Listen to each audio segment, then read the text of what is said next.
Good evening, and thank you for joining us on 24 Plus. I am ABC 24 anchor Pepper Baker. It is a big election year for Shelby County, and we are keeping you informed by profiling the top candidates in key races. Now, one of those is for Tennessee's 9th congressional district. Now, the man who currently occupies that seat and has for 20 years is Congressman Steve Cohen. Congressman Cohen, thank you for being here. You're welcome. Nice of you to have me. Thank you. All right. So first off, just why do you think now is the time to run for re-election?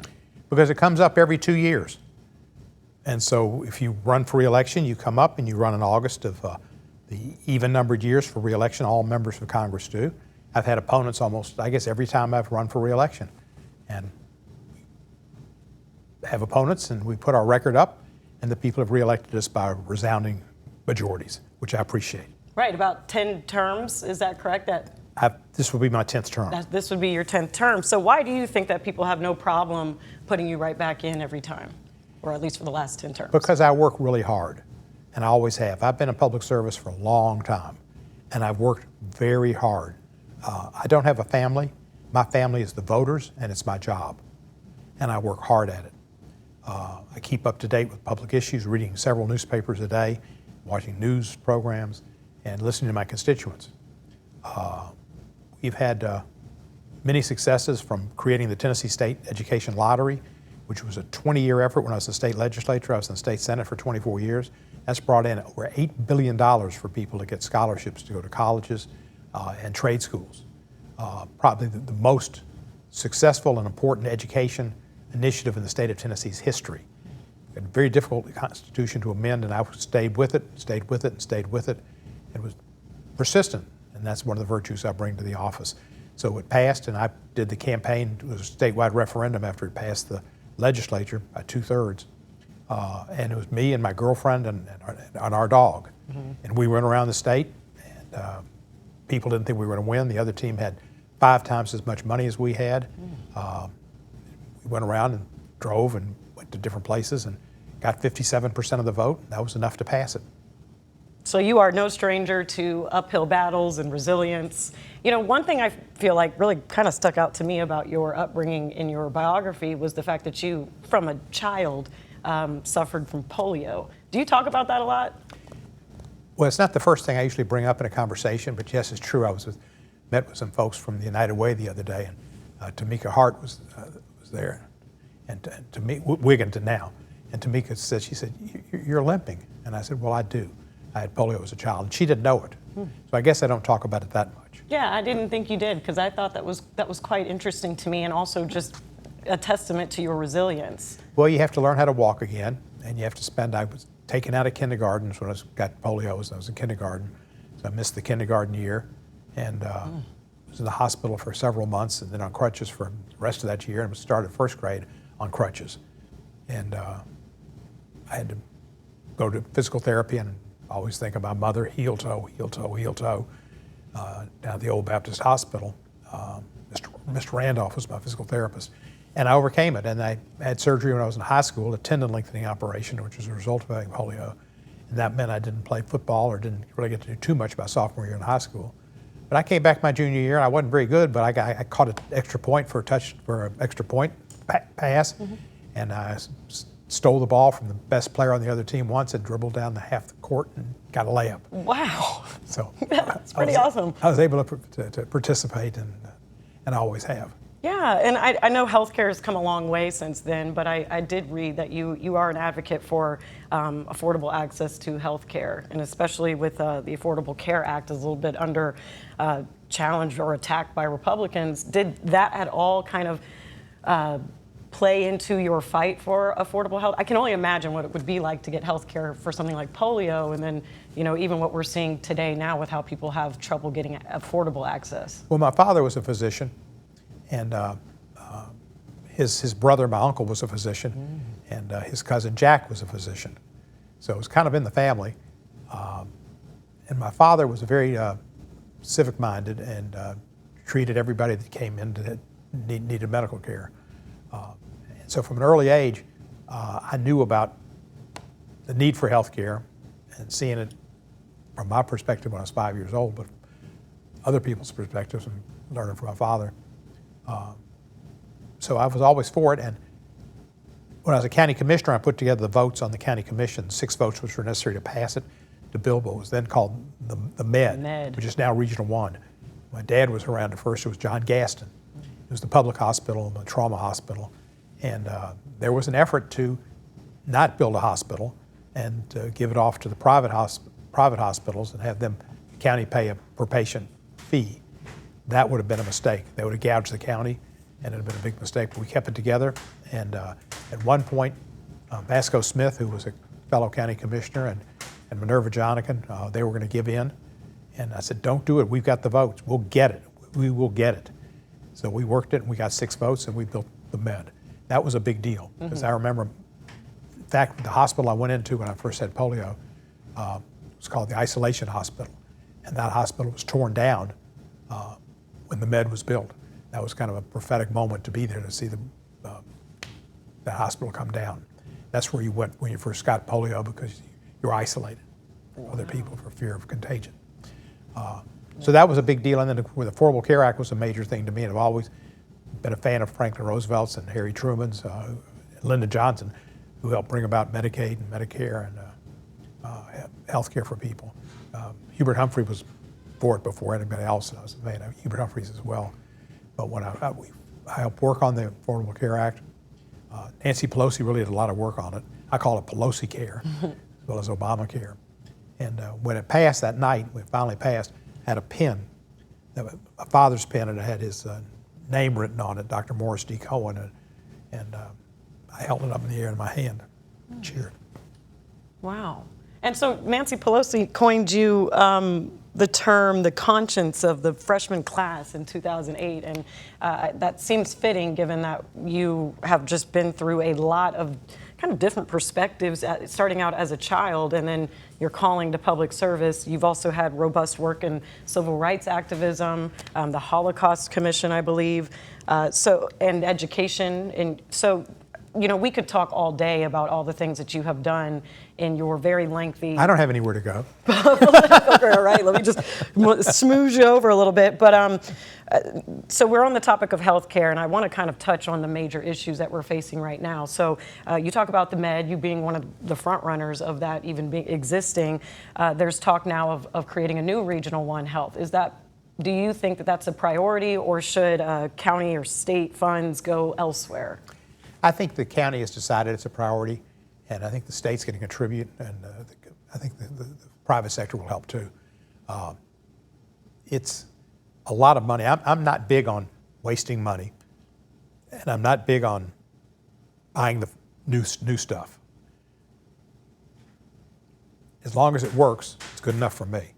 And I don't know if in Washington, I've got a 1986 Cadillac, and it gets me to where I need to go. It's air conditioning doesn't work, heat doesn't work. One of the windows has got a crack like this and won't go up, but it works. And I've always had used cars, and I didn't buy a house till I was 39, and I've lived in that house since. And there's a problem, I can fix it. So it's a little bit to me to tear down buildings, and we tear down so many football stadiums and basketball arenas so quickly. And it seemed like that's a waste of money and a loss of the heritage of a great site. But apparently there are problems with the Med over the years. It's hard for me to fathom. It's been 40 years, but it has been.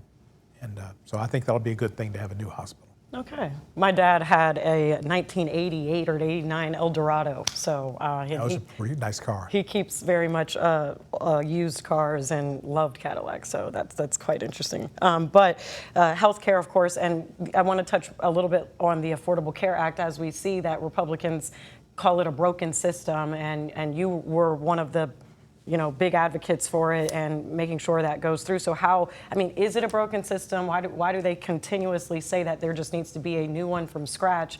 And then how are you continuing to support affordable care access for underrepresented communities? Well, President Trump and the Republicans who follow him have all been saying this, but they haven't offered an alternative. There was a large legislative process and background work and research to come up with the Affordable Care Act, Affordable Care and Patient Protection Act. We just need to build on that. And there were subsidies that were put in during the COVID era, but the subsidies were necessary to really make it work. And that's one of the reasons we had a shutdown, was the Democratic caucus, House caucus in particular, but the Senate went with us as well for a long time. They finally caved to demand that those subsidies be extended so people would not lose their health insurance. What's happened now, since they were not extended, the Senate did cave. We needed to end the shutdown, but they caved. Is a lot of people have not gotten insurance because their insurance rates went up so high, and they will go to the emergency rooms for their care. That costs the public a lot of money. And some people won't get care, and they may die or have worse illnesses. So it was a bad thing to have not continue the subsidies, premiums, and that's something we should have done. Right. So we've touched on healthcare, of course. I want to give you the chance to really talk about the top issues that you will be rerunning on, and feel free to touch on all of the, the past accomplishments you have done here. I mean, I've made notes myself, and we can go through those as well, and we will in the separate issues. But what do you think your re-election will do? Will you do anything differently? Will you do anything the same, or are there top priorities you have in mind? Well, the main reason I'm running for re-election is because Donald Trump's in his last 2 years. I've been there for 5+ years of Donald Trump, and I know the man. I know the monster. I brought the first impeachment articles, the complete, full, co-sponsored impeachment articles with John Lewis as a co-sponsor in 2017. Nancy Pelosi didn't want us to bring impeachment articles. She thought it would hurt us, and she was against that. When Charlottesville, Virginia occurred, and they were out there with signs and marching, and Klansmen type, Proud Boys, Growth Keepers, whatever they call themselves, Oath Keepers, and all those kind of groups that, Blazing Saddles, they all got together. All the nasty people got together, right, and they went in to take over Rockbridge. They were all in Charlottesville, and President Trump said there were fine people on both sides. There were not fine people on both sides. On the side of the people that were protesting, there were bigots and racists and anti-Semites. And on the other side, there were people who were fighting for people's rights and for fairness. And one lady was killed in her car, kind of like what happened in Minneapolis, where it got out of control and she was killed. So I just said, I've got to do something about this. And I picked up the phone, and I called Nancy. And I thought, I got to call Nancy. And I called, and the phone rang, and the phone rang, and the phone rang, and nobody answered. And I thought, great, Nancy's not in. So I left her a message. I said, Nancy, I've got to do this. What he did, he said, there are fine people on both sides. That's not true. Right. And I said, I'm going to have to bring an impeachment article. She didn't attack me or try to stop me, and I went at it methodically and tried to get co-sponsors, and got co-sponsors, including John Lewis, who didn't sign on to any other bills. But I went to John, who was my friend, and John said he was going to get on it, and he did. We had about 8 or 9 co-sponsors, and we had worked on the articles and honed them and refined them, and we introduced it. I was proud to have done that. And then while I was on the Judiciary Committee, I twice voted in committee for impeachment and helped those articles come to fruition. And then on the floor, I voted twice for impeachment. Nobody's voted for impeachment more than I have. There are very few people that were on Judiciary Committee who are still around, maybe, but I voted for it 4 times and introduced my own articles. Donald Trump needs to be checked. And I've got the experience and the history of working on those issues to check him. I had bills on limiting the pardon power, which he was abusing, and he's abused even more in this term, just selling them, making them a commodity that he makes money out of. On the emoluments clause, he had people come to the Trump Hotel and spend lots of money, no proof that they ever, because we tried to get an inventory of the hotel through government services, they would not comply.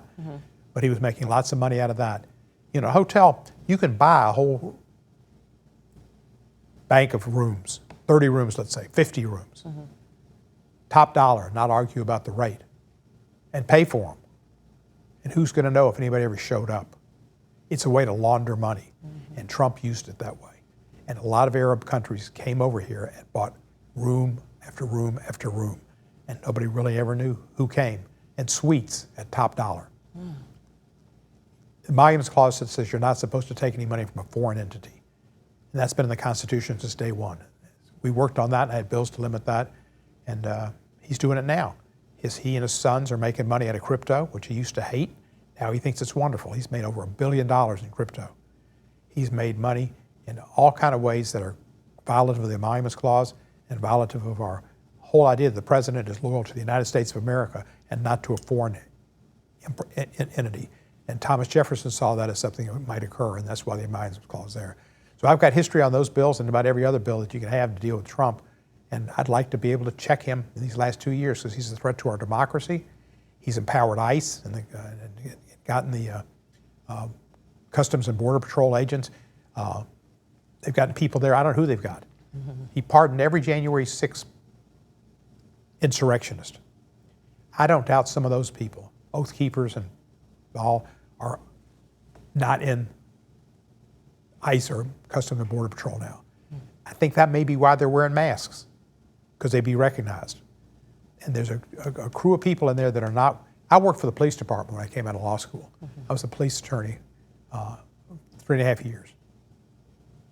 Police do not wear masks. Bad guys wear masks. It's the bandits, mm-hmm. not the police. They have name tags, right. So you know who they are. Right. They represent the public, and they're not afraid of letting their names be shown. And it does, in some ways, inhibit their conduct. They know they're going to be identified. They're not going to do bad things. Mm-hmm. Maybe the officers in the Tyrese case did. That was another issue. But yeah. Well, you've had no problem holding the Trump administration's feet to the fire. I do want to play a quick clip of you questioning Attorney General Pam Bondi really quickly. So let's listen in on that. The fact is, ICE is running rampant, and you are not investigating them. When they killed Mr. Prete and Miss Good, that was an execution, and you did not investigate it. And you tried to investigate Miss Good's widow, and you tried to investigate Mr. Prete. They were executed like Kristi Noem executed her dog. And that was wrong. And you should investigate those people, and you should investigate anybody that uses a weapon, in federal official or not, for civil rights violations. I yield back the balance. Gentleman yields back. So very important moment there. That was only, 8 days ago, so maybe just over a week now. And you talked about Tyree Nichols. Even before Tyree Nichols, George Floyd, you had a lot of legislation really ramping up on police reform and holding police accountable by data collection as well as body cam usage. So you've definitely had, it's obvious that you've had quite a priority on law enforcement here. So I think it's a good time to segue to the Memphis Safe Task Force. Clearly, because you mentioned Alex Prete and Renee Good. So those happen in Minnesota, of course, but here in Memphis, we are seeing federal agents on our streets. How do you feel about, what is happening to Memphians here about their law enforcement or their rights being infringed upon? Well, from Jump Street, when they said they were coming to Memphis, I was opposed to ICE. We don't have an immigration problem. In fact, most of the immigrants that we have in this city, recent immigrants, are mostly Hispanic, and they've contributed to our society significantly, whether it's in the construction industry, the tourism industry, the restaurant industry, hotels, you name it. They've contributed, and lots of others. They're professionals as well. The crime that is committed by Hispanic immigrants is insignificant. They have some cases that are spectacular because they make them spectacular and they publicize them. And there have been some horrific cases, but there have been horrific cases where American citizens have committed those crimes. And Kristi Noem said she was going to go after the worst of the worst. And I think Stephen Miller even said that. And they haven't gone after the worst of the worst. A great percentage, high percentage of the people they've been arresting for deportation have committed no crimes except for coming in the country illegally. They said they were not going to go after those people. They were going to go after the worst of the worst. So I didn't want ICE in our community coming out here where the Hispanic people live and trying to wreak havoc. And I also didn't think we needed the National Guard. The National Guard patrol is a major part of police work and is a deterrent to crime. And maybe the National Guard being on patrol and visible has some help, I don't know. But I think they also go out with ICE, and that concerns me. And the people with the National Guard, they want to be home with their families, to be honest. Otherwise, the rest of it, we were worst in the country in many areas of crime. I think we were number 1 in murder, and we're up to number 1 in other violent crimes. It started to come down with Chief Davis and Mayor Young working together. It came down even more since the SAFE task force has come into Memphis. So that's an important thing, and we need to benefit from it. I've seen in my polls that the people who are victims of crime in our community the most, which is African Americans, are the people most interested in crime and would welcome the Memphis Safe Task Force. We already had the FBI in our city, which we should have, and we've had alcohol, tobacco, and firearms, and we had the DEA, drug enforcement agencies, and they just put more people in. And so if we have more FBI, we'll solve crimes.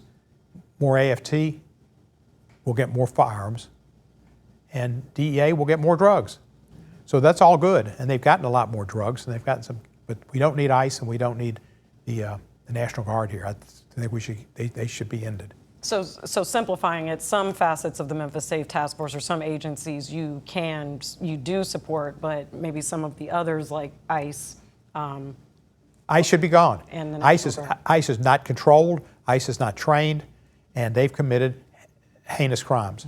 And they should have been prosecuted for those crimes in Minnesota. Both those individuals, there were 2 people in Minneapolis that did the shooting, and there were about 5 or 6 others that beat him up. They all should be prosecuted under civil rights laws.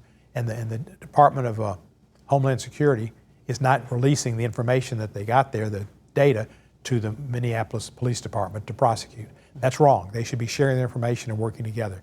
They are shielding those people. It's just as well as they're shielding Donald Trump from the Epstein files.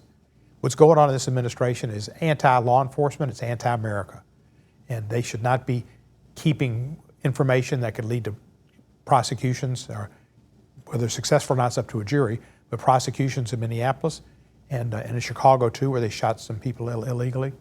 And with Donald Trump and some of his cohorts, the Justice Department should be going after them for child sexual offenses, rape. And someone with your knowledge, it does feel like the work is not quite yet done, given just how prevalent these issues are in this very moment. Because it would take someone like you who knows just the layers of how much this has been in the works to even get it to the point where the Epstein files are somewhat public. Well, I'll be the second most senior member on Judiciary Committee, which means I can basically have my pick of subcommittees to chair, and that's important. As a senior member, you get to speak earlier, you participate in the agendas, and you help shape the agendas. And this is the time to do it with Trump. I've been very successful in bringing home goods, community projects to Memphis. This year we're announcing over $17 million worth of community projects, from Claiborne Temple to Mason Temple, to Hospitality Hub, Boys and Girls Clubs, you name it. And I'll get more money if we get the Democratic majority, because I'm friends with all the appropriators. I've been endorsed by all the leadership in the Democratic caucus and the Democratic caucus, and that pays dividends. The longer you're there and the more friends you have, the better you can steer your way through the congressional system. Some people have said, oh, it changes what you need to do to be a congressperson. Nothing has ever changed in making laws since Thomas Jefferson's time. You come up with an idea for a bill, you draft it or get it drafted, you introduce it, and you go to the chairman and you talk to the chairman about it, and you talk to your colleagues and get co-sponsors, and you talk to them and you work it. And if you have changes you have to make, you decide what you have to change and what you don't have to change to get a bill that can pass. And you get a Senate sponsor. And those are mechanisms that have been time immemorial. And I've got those down. And I've learned from my experience in the Senate. When I was in the state Senate, sometimes I'd get upset with certain things that would happen. And I just learned from that. And there'd be times I've been in Congress where I would think I was about to get upset with some member for speaking during the committee room and the committee chair and being overheard and against rules. And I thought, just let it be. Just hold on. Let it be. You got to do that. You got to learn how to do it. And you got to get along with your chairman. So in order to get a lot of the legislation passed, you have to somewhat get bipartisan support. And you have, it seemingly seems you have a strength in that. So what is the secret to that? Well, it's getting to know the people. And I've gotten to know a lot of Republicans as well as Democrats and have them be friends. And when they're on the Appropriations Committee, and particularly when the Republicans are in charge, if you know the appropriators, you can get more money.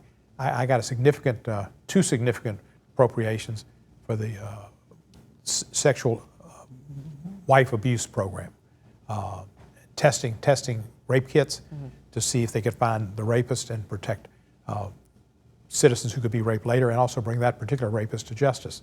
The rape kits were not tested here for years. They were stored up. We got a lot of money in Memphis because I got the appropriation amendment, and it was a Republican who was the appropriator who I got to help me with that appropriation. So things happen that come home and are very significant. And that was as significant was testing those rape kits. We are running into the last about 5 minutes here, and I do want to talk on XAI as well and the health risks that concerns that have been raised with the various facilities that Elon Musk has brought to the Mid-South. So, you know, permits for these gas turbines, and in South Haven recently we saw a huge turnout, but of course this happened after the meetings in Southwest Memphis where we saw Colossus 1 and Colossus 2. Any ideas on just permit regulation and these gas turbines emitting toxins for people around that live around these facilities? Well, the turbines apparently do emit contaminants in the air, and they can be dangerous to the health of the citizens and to the economy. That shouldn't occur. And I introduced a bill called the Clean Cloud Act that would say, for one thing, on the financial side of that they will not take the energy costs that they have will not be borne by the citizens. It'll be borne by the company. And in this case, they should be building, which they are doing, a gray water plant to save the aquifer and preserve that. They need that. They should not be harming the health either. And that's part of the Clean Cloud Act, is they have to test the air, which they hadn't been doing, and require them to have they can put certain instruments to work with the turbines to make sure that they don't emit pollutants to the extent that they are now. Okay. They should be doing that, and they should eventually not be using those turbines at all. But that's something that's going to be in the courts, and I think that it's appropriate that the Southern Legislative Environmental Group come in and pursue that in the courts. That's where it has to go. It's dangerous to the people in the community, and it's always been. There's TVA that had a coal plant there, and that was harmful to people's health. There's Valero Oil Company has been there.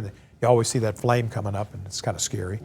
But it's always been in that neighborhood, and so that was a corporation, a business that we helped pay for to build ovens, and they went out of business. And so XII came in, and the chamber brought them to town. I wish they'd be better public civic citizens in making sure that they do not pollute and hurt people's health. And the Clean Cloud Act would work with that. Early on, I met with the EPA official who's in charge of those type of issues. And he said, we're not going to be killing people. That's not going to happen. Well, I thought, well, you know, Trump has destroyed the rule that said that emissions in the air of carbon dioxide is causing greenhouse gas emissions, and that's causing global warming and hurting people's health and hurting our society. He eliminated that as a basis for which the government's going to have cleaner and better energy uses and cleaner and better water and air. That's unfortunate. So I didn't trust the guy when he said it, and I thought that doesn't mean he's going to do anything. But I met with him. I was surprised when the EPA came out with some regulations recently about these turbines, and surprised but pleased that they did that. Okay. So is it safe to say you'll continue your work and efforts on regulating these? Oh, definitely. There should be no industry that poisons people and kills people.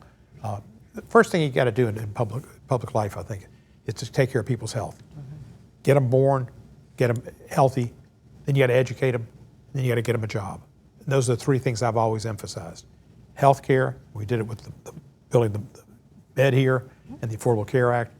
With education, getting the Tennessee Education Lottery, and getting people the opportunity to go to college and trade schools. And then with jobs, we brought in the largest infrastructure grant in the state of Tennessee's history, $394 million to help build that bridge coming across from Arkansas. That's going to be really important for jobs and for our community. And I brought that in. We brought $17 million in community funding this year, $22 million 2 years ago. That's the most we ever brought in. We brought more money into this district than any congressman in history has brought in. And this year we were rated the 5th most effective Democratic congressperson. I've never been ranked that high before. The 5th most effective Democratic congressperson out of 214 Democratic congressmen. And that was a group, Vanderbilt and Virginia political scientists basically comprised the group. I get the job done. I deliver for my community. I like doing that, and I always will. Confidence there. And we're going to go into a tad bit of overtime because I really want to ask you just how confident are you going into here? I do want to touch on who you're up against a little bit, but you are calm, cool, collected since you walked into the building today.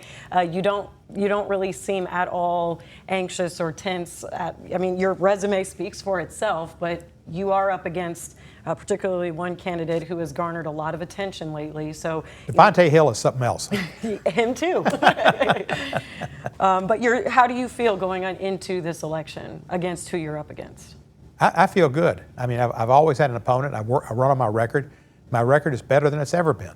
It's always been good, but being rated the 5th most effective Democratic congressperson by this group is an honor to me, but it's the work I put in.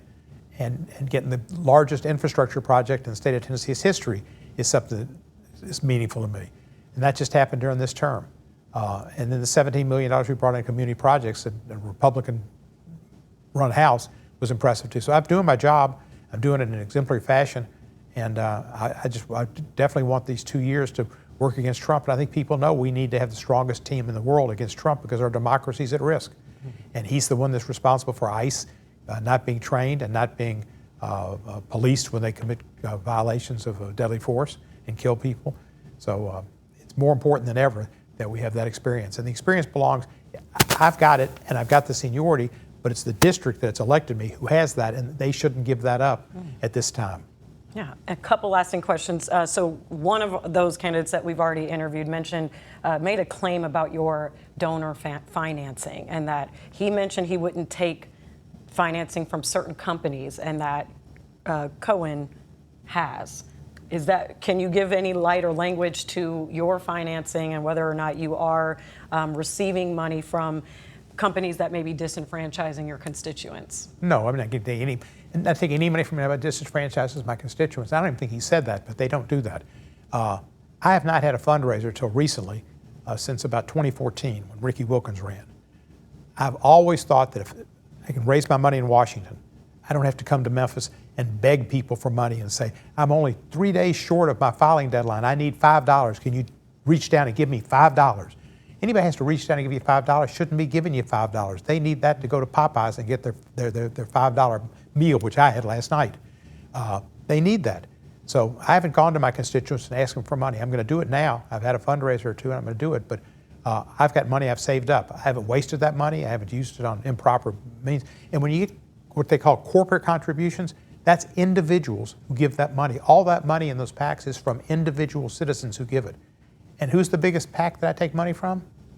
FedEx. FedEx is our #1 employer. We need FedEx. They make Memphis what it is. I take FedEx, I take from AutoZone. I've got stock in AutoZone. I've got stock in FedEx. I've got stock in First Horizon. I buy stocks with my savings to have money. Most people do. And I buy Memphis companies. I don't buy an inside information. And that's been implied by certain people in this race, and I find that despicable to question my ethics. Twice the Common Cause in Nashville gave me the Bird Dog Award for ethics. Nobody ever got it twice. My ethics are impeccable. And I don't trade stocks on the floor. At the end of the year, I sell some stocks I've had losses in to take tax losses, and I give some money to the Memphis Community Fund for charitable contributions that I make. But I don't trade stocks, and I don't take money from people that disenfranchise people. And that money's not corporate money. It's individuals who put money into those PACs. And if there's something wrong with it, if you can't take their money and vote your conscience, you shouldn't be up there. I vote my conscience on every bill. And I've been known, Tennessee I was known as the liberal lion and the only progressive. Recently there was a bill in Tennessee to put the 10 Commandments in the schools. 30 years ago, in February of 1996, when you were 1 year old, I was in the Senate, and I was the only dissenting member to a vote by Ben Atchley to require the 10 Commandments to be put up in your homes, your schools, and your places of business. And I said at that time, and Time and Newsweek both made it their quote of the week, God gave the 10 Commandments to Moses. He did not need the Tennessee General Assembly's help. Now it's come back again. But I dealt with that issue 30 years ago. There was an issue up there about guns, and somebody was up there opposing a bill they'd passed to let anybody have a right to carry a gun. 30 some odd years ago, I passed the law to say to get a permit to carry a gun, which used to be just the sheriff gave it to you on politics, gave it to his friends, people that gave you money or people who were his pals. You had to pass a firearms test.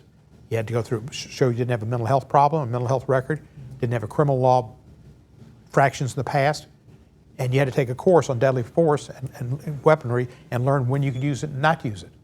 That became the law. That was reform. That reformed the idea of the sheriff just giving them out at will. Mm-hmm. That was 30 years ago.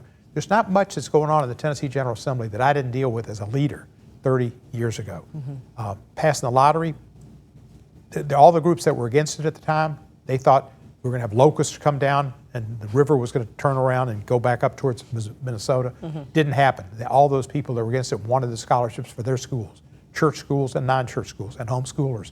And I didn't work against them because they all have a chance to be educated. So all those issues were there. We had issues with gay marriage. I was the only Tennessee senator to vote against a prohibition of gay marriage in Tennessee. It became the law, and people accept it, and it's the right thing to let people marry who they want to marry. But those issues were there, and I stood up to them. I've never been for the status quo. If there's anybody that's not the status quo, it's me. And my friends in Washington say, I can't believe the progressives down there are upset with you. There's nobody more progressive than you. And they know that I speak out on the issues, and I stand up for the issues, and I stand up for people who need a voice. And I've always done that. Okay, my last two questions here so we can wrap this up because you've been so gracious with your time, which I know is very precious here. You mentioned my age, or at least my birth year. So a lot of people have wondered, or what do you have to say to people? You are 77. I'm 76. 76. As my friend Warren Zevon told me, when you're 77, you'll be 77. But as long as you're 76, be 76. Yep, and I think about the same for myself. But what do you say to voters who say your time is up and let the younger talent have it? Some younger talent's been elected. It's been because there have been vacancies or because they've beaten people that might have been asleep at the wheel. I'm not asleep at the wheel. I'm working every day and I'm active and as effective, more effective than I've ever been, according to that group that put me as the 5th most effective congressperson. I don't feel like I'm 76. I don't think I'm 76, but I am 76. I've got a bad leg from having polio. I wear a brace. I use a cane sometimes.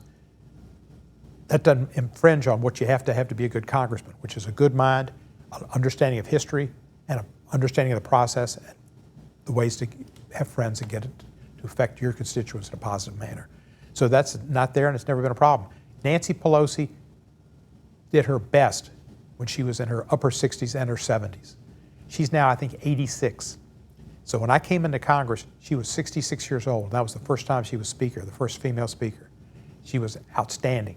And then she became Speaker again in 2019, I believe it was. We took back the midterms from Trump. We took back the House. So that would have been 13 years after I'd been there. So Nancy would have been 78 or 79. And she was a great Speaker. The fact that she was 78 or 79 didn't mean that when she tore up that speech behind Trump, that she wasn't right on it. Smart as a whip and willing to do what she needed to exhibit to the people that speech was malarkey. And she had the courage to do that. Jim Clyburn's 85 or 86. He's been more effective than ever. Earlier, people I worked with and considered mentors like John Lewis and John Conyers and Elijah Cummings were there. As they passed on, Jim Clyburn became the voice. Benny Thompson became a voice for the black community as leaders. Benny Thompson's, I think, 78 or 79, and Jim Clyburn's 86. When people want to go to somebody for advice, they go to Jim Clyburn and they go to Benny Thompson. And in the House, we go to Nancy and we go to Stinney. Not that Hakeem's not, he's a great speaker, and Aguilar's our caucus chair, and we go to them on certain things, but when you really want good advice, you go to Nancy or you go to Clyburn. Is this the last run, or if you win re-election, will this be the last go at it, or do you plan to continue to run? I don't have any plans except for this year. Okay. Last question, anything that I didn't cover or that you feel is heavy on your heart that you want voters to know about why you are the better choice over the other candidates and why you can get the job done? And if you want to look at our viewers directly, you would look into that camera. Well, for years they've agreed with me. You ought to keep going with Cohen. And you keep going with Cohen because I deliver. Just like Carl Malone, the mailman, I deliver.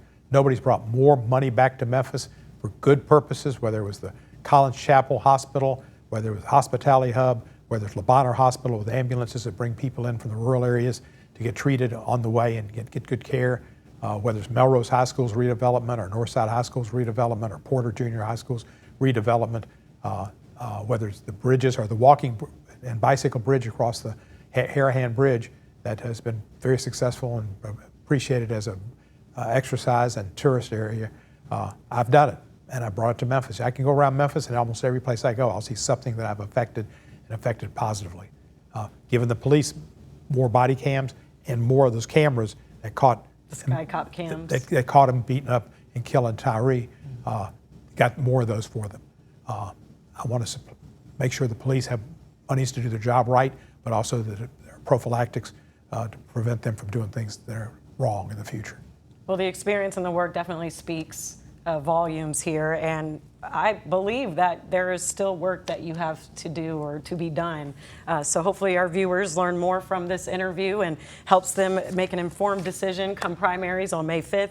Thank you, Congressman Cohen, for coming in today. Primaries will not be May 5th. That's going to be the county elections. The county election, sorry. Our primaries will be August 6th. August 6th. Yes. So hold your vote till August 6th. Thank you for the correction. Definitely. So county, May 5th, state, general, or primary, sorry, August 6th. You know, you make me a little nervous out here because you're so experienced, so forgive me. But thank you again so much for your time. Thank you for having me. Thank you for watching. Continue to watch ABC 24 and 24 Plus to stay informed this election season. Continue with us and watch free now on the 24 Plus app everywhere you stream.